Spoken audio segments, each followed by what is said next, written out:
Students, सबसे पहले तो आप सबको नए साल की बहुत बहुत बधाइयाँ। हैप्पी न्यू ईयर सभी स्टूडेंट्स को। मैं राजेश कुमार। कुछ दिनों से कुछ स्टूडेंट्स की डिमांड आ रही थी कि सर आप भी कुछ ऑनलाइन क्लासेस से हमें थोड़ा कुछ सपोर्ट कीजिए, तो उसके हिसाब से मैं हमारा एक नया चैनल स्टार्ट कर रहे हैं जिसका नाम है ग्रूम ऑनलाइन क्लासेस के नाम से। मेरा मकसद सबसे ज़्यादा उन बच्चों के लिए है जो ग्रामीण क्षेत्र में रहते हैं और वो इंग्लिश टू इंग्लिश इतनी ज़्यादा समझ नहीं पाते हैं, तो उन्हीं बच्चों के लिए मैं हमारा जो एक only for board class students के लिए है, जो कि नया सिलेबस जो हमारे पास में रिवाइज करके जो गवर्नमेंट ने 12th क्लास का दिया है, तो हम उसी के मामले में कुछ क्लासेस शुरू कर रहे हैं यहाँ पर। और उस क्लासेस का नाम ग्रूम ऑनलाइन क्लासेज है। तो मैं उम्मीद करूँगा कि जो ग्रामीण क्षेत्र के स्टूडेंट हैं ज़्यादा उनको इस चीज़ का सपोर्ट करेंगे और सबसे ज़्यादा फ़ायदा उनको होगा। इसके अलावा भी मैं 12th क्लास के अलावा 10th क्लास की भी कुछ ऑनलाइन क्लासेज में आपको डालूँगा, और सब कुछ ठीक रहा तो अपना जितना भी सिलेबस है वो कंप्लीट कराने की कोशिश करूँगा ऑनलाइन 10th और 12th दोनों का। तो मैं स्टूडेंट से विनती करूँगा कि मेरी क्लासेस को सब्सक्रिप्शन और जो शेयर है वो ज़्यादा से ज़्यादा करें, ज़्यादा से ज़्यादा लोगों के पास में पहुँचाए, ज़्यादा से ज़्यादा स्टूडेंट्स इसका बेनिफिट उठा पाए। और जो भी अपनी कमेंट्स, जो भी इसमें कुछ सुधार करने के लिए मेरी फर्स्ट क्लास है, हम इस क्लास में तो केवल ओनली रिवाइज सिलेबस है, उस सिलेबस के बारे में ही हम बातचीत करेंगे कि कौन सा टॉपिक इसमें आपको उठाया गया है, कौन सा टॉपिक कितने नंबर्स का है, कौन कौन से किस प्रकार तैयारी करना है। क्योंकि हमें कंप्लीट सिलेबस न पढ़ के हमें कुछ सिलेबस से वो हटा दिया गया है, जो उसको हटा के फिर कंप्लीट आपको करना है। तो आज हम मेरा बस डे रहेगा क्लासेस का, तो मैं उम्मीद करूँगा कि आप लोग इस पर ज़्यादा में कमेंट करेंगे, और जो कुछ भी इसमें मैं सुधार कर सकता हूँ कि मैं फर्स्ट टाइम ऑनलाइन क्लास ले रहा हूँ, तो जो कुछ भी इसमें सुधार करने की गुंजाइश हो तो मुझे ज़रूर बताइएगा। ठीक है, तो आज हम अपनी टॉपिक पे बात करते हैं जो आपका रिवाइज सिलेबस दे रखा है 12th क्लास का 2021 का। क्योंकि आप लोगों को पता है पिछले दिनों से क्या, कुछ महीनों से क्या, पूरा साल ही बीत गया कोरोना की वजह से, हम कितना डिस्टर्ब हो चुके हैं। तो जो बुक्स है ना उसमें कुछ कटौती करके हमें 60% सिलेबस आपको सामने दे रखा है। 60% यानी 40% है वो आपको हटा देंगे। तो हमारा 60% जो सिलेबस यहाँ दे रखा है उसी के बारे में हम बातचीत करेंगे। तो सबसे पहले देखते हैं इसमें 60% जो सिलेबस में क्या क्या दे रखा है वो देखिए। तो मैंने यहाँ पर हेडिंग डाल दी है वैसे कि रिवाइज सिलेबस दे रखा है 12th क्लास का 2021 में क्या कौन सा टॉपिक है वो हम देखते हैं। सबसे पहले आपको पता है कि जो भी हमारा जो सिलेबस है उसको 3 पार्ट्स में ले रखा है। पहला पार्ट इसमें सेक्शन ए, जिसको हम रीडिंग के नाम से लिखते हैं। दूसरा पार्ट रहेगा हमारा सेक्शन बी, जिसको हम राइटिंग के नाम से लिखते हैं। और तीसरा पार्ट रहेगा हमारा टेक्स्ट बुक वाला, सेक्शन सी के नाम से, जो टेक्स्ट बुक में रहेगा। तो ये 3 पार्ट्स है, और 3 पार्ट्स को किस प्रकार डिवाइडिंग किया है, कितना कितना नंबर, कितना कौन से पार्ट को कितना वेटेज दे रखा है, ये सारी बातें हम आज इस सिलेबस में देखेंगे। तो स्टूडेंट जो भी है वो इसको थोड़ा केयरफुली देख करके इसको देखें और इसके बारे में समझे। देखो, सबसे फर्स्ट पार्ट है सेक्शन ए। सेक्शन ए को हम रीडिंग के नाम से इसमें दे रखा है पार्ट, तो उसका नाम है रीडिंग। इसमें आप लोगों के पास में 2 क्वेश्चन दिया जाएगा। एक क्वेश्चन होगा उसको, वो तो होगा आपका अनसीन पैसेज होगा, जिसका जो नंबर वेटेज होगा, जो मार्क्स दे रखे हैं टोटल, वो रहेगा 9 नंबर का। ठीक है, वैसे मैं आप लोगों को बता देता हूँ कि ये जो पैटर्न जो मैं बता रहा हूँ वो आप लोगों का बोर्ड का पैटर्न है, जो 80 नंबर का बोर्ड पेपर आता है ना उसका है। क्योंकि आपको पता है 20 तो आप लोगों का जो यहाँ से जो मार्क्स होते हैं वो भेज दिए जाते हैं। बाकी जो 80 नंबर है उस 80 नंबर को किस प्रकार डिवाइड किया गया है वो आप लोग इसमें देखेंगे। तो सबसे पहला हमारे पास में रीडिंग पार्ट जो आपका 15 नंबर रहेगा। 15 में है अनसीन पैसेज, जिसके मार्क्स आपको 9 नंबर दिए जाते हैं। अनसीन पैसेज क्या होगा, थोड़ा इस पे थोड़ा डिस्कस कर लेते हैं एक बार हल्का सा। अनसीन पैसेज का मतलब होगा कि ऐसा कोई आपका पैसेज दिया जाएगा जो आप लोगों के बुक्स में से रिलेटेड नहीं होगा, वो कहीं से भी आ सकता है। कहीं का मतलब क्या हो सकता है, 10th क्लास में भी आपका कोई बुक्स दे सकता है, या आप लोगों ने कहीं पढ़ा नहीं होगा, ऐसा अनसीन पैसेज होगा। और इसमें कुछ क्वेश्चन आंसर दिए जाते हैं, जो 6 तो क्वेश्चन होता है, और 3 जो होते हैं वो वोकेबलरी का पार्ट होता है। वोकेब का पार्ट होता है जो आप लोगों के इसमें अपोजिट है, सिमिलर वर्ड्स है, वन वर्ड्स है, ऐसे कुछ चूज करके आपको इसमें लिखना पड़ता है। तो 6 + 3 रहेगा, जिसका टोटल 9।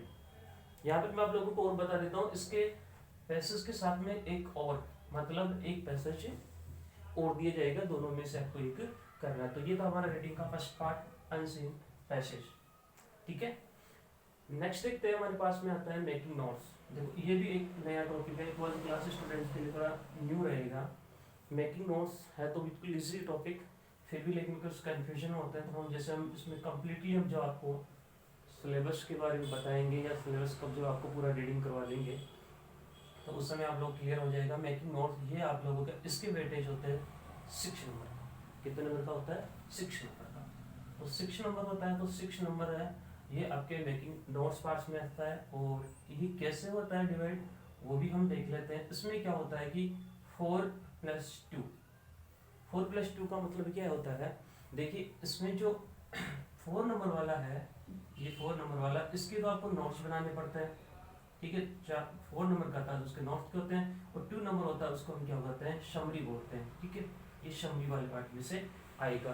तो इस प्रकार आप लोगों का ये टॉपिक रहेगा। ठीक है, नेक्स्ट हमारा तो रीडिंग हो गया, टोटल कितने हो गए, 15 नंबर हो गए, और आप लोगों के पास में ये हो गया मेकिंग नोट्स हो गए। नेक्स्ट देखते हैं अगला जो आपका सेक्शन आता है बी, और सेक्शन बी को नाम दिया रखा है राइटिंग। ये सेक्शन बहुत ही इंपॉर्टेंट सेक्शन है, इससे भी ज़्यादा इसका होता है क्योंकि इसमें आप लोगों की जो अंडरस्टैंडिंग होती है, आप लोगों को समझना होता है, वो सबसे ज़्यादा इसी पार्ट में समझना होता है। तो इसके जो मार्क्स दे रखे हैं वो कितने दे रखे हैं, 25 दे रखे हैं।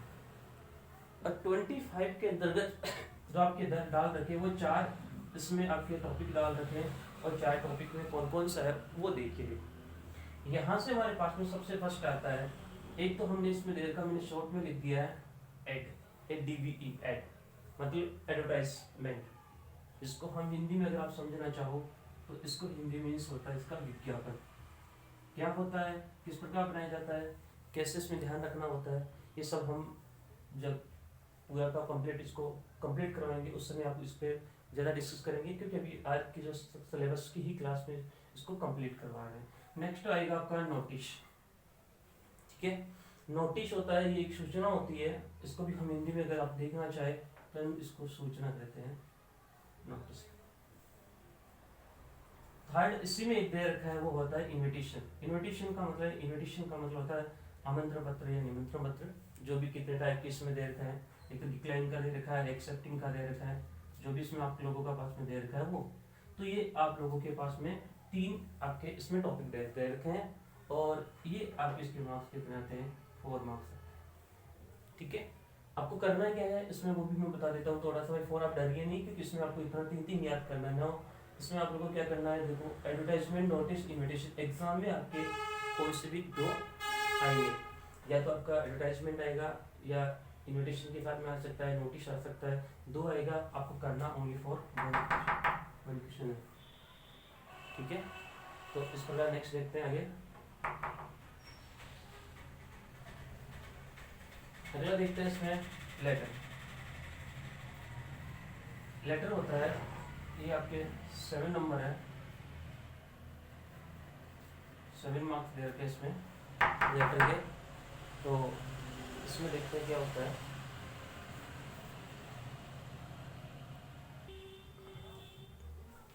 तो हम बात कर रहे थे लेटर की, तो लेटर के इसके 7 मार्क्स दे रखे होते हैं। लेटर हिंदी में इसको पत्र बोलते हैं, आप लोगों को सबको पता है, इतना तो मैं क्या बताऊँ। तो लेटर होता है, लेटर आपके 7 नंबर का दिया जाएगा, और इसमें से आपको क्या करना होता है वो देखिए। लेटर है ये इसमें 4 टाइप के लेटर आपके इसमें दे रखे हैं, तो मैं यहाँ पे थोड़ा हल्का सा मैं बता देता हूँ। देखो, एक तो है बिजनेस लेटर, दूसरा लेटर रहेगा ऑफिशियल लेटर, तीसरा एक लेटर का नाम दे रखा है एडिटर, और एक एप्लीकेशन फॉर जॉब के नाम से दे रखा होता है। ठीक है, एप्लीकेशन फॉर जॉब। तो ये आपके 4 टाइप के लेटर दे रखे हैं, इनमें से आपको कोई सा भी एग्जाम में 2 आएंगे और आपको करना कितना पड़ेगा, ओनली फॉर 1। तो हमारे पास में लेटर वाला टॉपिक है, बिजनेस वाला, ऑफिशियल वाला, एडिटर और एप्लीकेशन फॉर। हम प्रत्येक को सबको एक टॉपिक बाई टॉपिक कंप्लीट करेंगे। तो यहाँ तक हमारा कंप्लीट हो गया। तो एक 4 नंबर का हो गया, एक 7 नंबर का हो गया, फिर आता है आर्टिकल और स्पीच। देखो, आर्टिकल और स्पीच क्या होता है ये थोड़े हम बाद में डिस्कस करते हैं। पहले हम देखिए आर्टिकल और स्पीच एग्जाम में पूछा जाएगा। आर्टिकल और स्पीच दोनों आते हैं। आपको एग्जाम में करना कितना पड़ता है, ओनली फॉर 1 करना पड़ता है एग्जाम में। और अथवा में आएगा, मैं और लगवा दिया यहाँ पर, इसका हमें आप समझ जाना। अथवा में आएगा, आपको 1 करना पड़ता है। ये ना समझिए कि दोनों आएंगे, 1 करना पड़ता है। और 7 नंबर का ये भी आते हैं। इसके जो मार्क्स होते हैं वो 7 नंबर होते हैं। ठीक है, नेक्स्ट हमारे पास में आता है, अगला क्वेश्चन आता हुआ आता है रिपोर्ट।